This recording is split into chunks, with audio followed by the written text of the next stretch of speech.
जोहार जय मूल निवासी, मैं रविंद्रा ने MN TV पर आपका स्वागत है। मराठों को महाराष्ट्र राज्य सरकार ने EWS यानी इकोनॉमिकली वीकर सेक्शन का आरक्षण दिया है। यह आरक्षण देने के पीछे ब्राह्मणवादी षड्यंत्र है। एक तो मराठा कुणबी है, कुणबी OBC में आते हैं, यानी मराठों का संवैधानिक OBC आरक्षण दूर करने का यह षड्यंत्र है।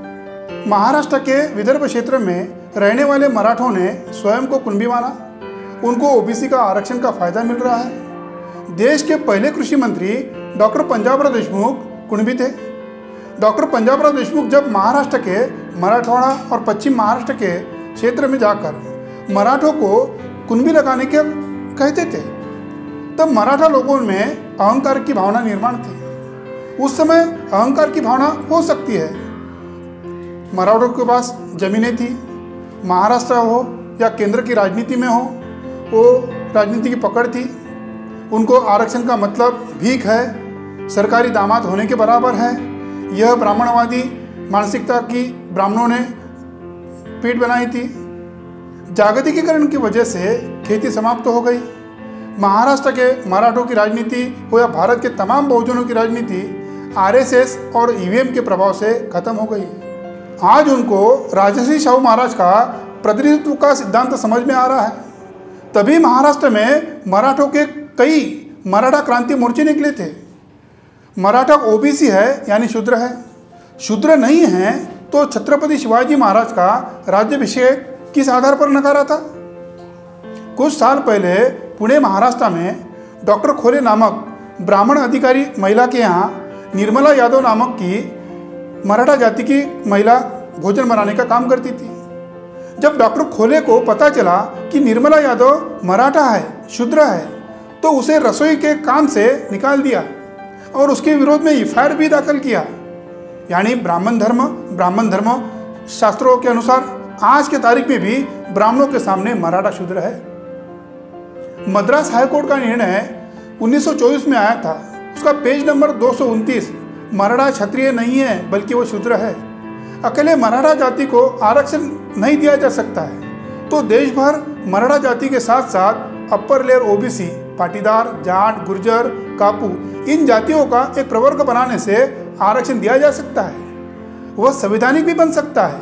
EVS यानी इकोनॉमिकली वीकर सेक्शन का समर्थन संभाजी ब्रिगेड के अध्यक्ष माननीय प्रवीण दादा गायकवाड़ ने किया। उनका यह कहना था कि जो आरक्षण हमें आसानी से मिल रहा है वो लेना चाहिए।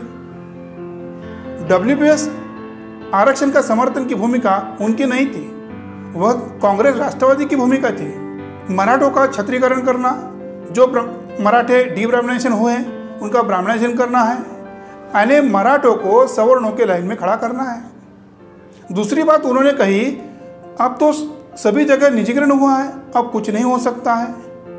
निजीकरण में आरक्षण खत्म हो गया है। जिस पार्टी की यानी कांग्रेस की भूमिका वो बता रहे हैं, कांग्रेस की भूतपूर्व प्रधानमंत्री इंदिरा गांधी ने उनके समय में जो बैंकें निजी थी उनका सरकारीकरण किया था। उसी प्रकार से जो कंपनी निजी हो गई है उसका भी सरकारीकरण कर सकते हैं। उत्तर प्रदेश में देवरिया, कुशीनगर, गोरखपुर, इन जिलों में सैंथवार भी मराठों जैसे क्षत्रिय बने हुए थे। देवरिया में कई साल पहले कुर्मी जाति के धर्मेंद्र देव नामक जिलाधिकारी हुए थे। उनके पास कुछ सैंथवार स्वयं को OBC का आरक्षण मिलने के लिए मेमोरेंडम लेकर गए। उनका मेमोरेंडम लिया, उनको कुर्मी मल्ल सैंथवार का सर्टिफिकेट देकर OBC का आरक्षण दिया। कुछ सैंथवार अपने आप को फिर भी क्षत्रिय मान रहे थे। वो तत्कालीन जिलाधिकारी धर्मेंद्र देव के पास गए। उन्होंने जिलाधिकारी साहब से कहा, हम कुर्मी नहीं हैं, हम क्षत्रिय हैं, हमें नहीं चाहिए आरक्षण। तो धर्मेंद्र देव जी ने कहा कि आप ऐसा एक मेमोरेंडम दे दो। जिलाधिकारी साहब ने वो मेमोरेंडम लिया और उस मेमोरेंडम को कचरे का डिब्बा बताया। उत्तर भारत के अहीर अपने आप को क्षत्रिय मानते हैं। 1922 में मद्रास हाईकोर्ट का निर्णय है, अहीर यादव क्षत्रिय नहीं है बल्कि शूद्र है, यानी OBC है। आर्य समाज के द्वारा बिहार के मुंगेर जिले में लाखचुक गांव में अहीरों को जनेऊ पहनने का अभियान चला रहे थे। तब भूमियारों ने नारायण सिंह के नेतृत्व में यादवों पर हमला किया और कहा तुम्हारे पास जनेऊ पहनने का अधिकार नहीं है, तुम्हारे जनेऊ पहनने से हमारा धर्म भ्रष्ट होता है। इतना ही नहीं, कलकत्ता हाईकोर्ट का 1916 का निर्णय है, कायस्थ भी ब्राह्मण क्षत्रिय वैश्य नहीं है बल्कि शूद्र है। महाराष्ट्र सरकार ने ओबीसी के लिए अभी हाल में नॉन क्रिमिनल सर्टिफिकेट के लिए माता पिता के खेती नौकरी आय के अलावा जो अन्य स्रोत है उसी आधार पर क्रिमिनल सर्टिफिकेट देना चाहिए और वही मानना चाहिए, ऐसा परिपत्रक निकाला। वैसे यह परिपत्रक 8 दिसंबर 1993 में निकला था, उस पर कोई कार्रवाई नहीं हुई। उल्टा ब्राह्मणवादी प्रशासन ने माता पिता के खेती और नौकरी के आय पर क्रिमिनल सर्टिफिकेट दिया था। आरक्षण के बारे में इतना ही कह सकते हैं, हम एकलव्य है इसके लिए आरक्षण नहीं चाहिए। द्रोणाचार्य हरामखोर दगाबाज है, इसलिए हम आरक्षण की पैरवी करते हैं। ये वीडियो आपको कैसा लगा? आप MNTV चैनल को सब्सक्राइब करें, लाइक करें, MNTV के फेसबुक पेज पर फॉलो करें, लाइक करें और MNTV के तमाम वीडियो फेसबुक पेज पर, फेसबुक ग्रुप पर, व्हाट्सएप में शेयर करें। धन्यवाद।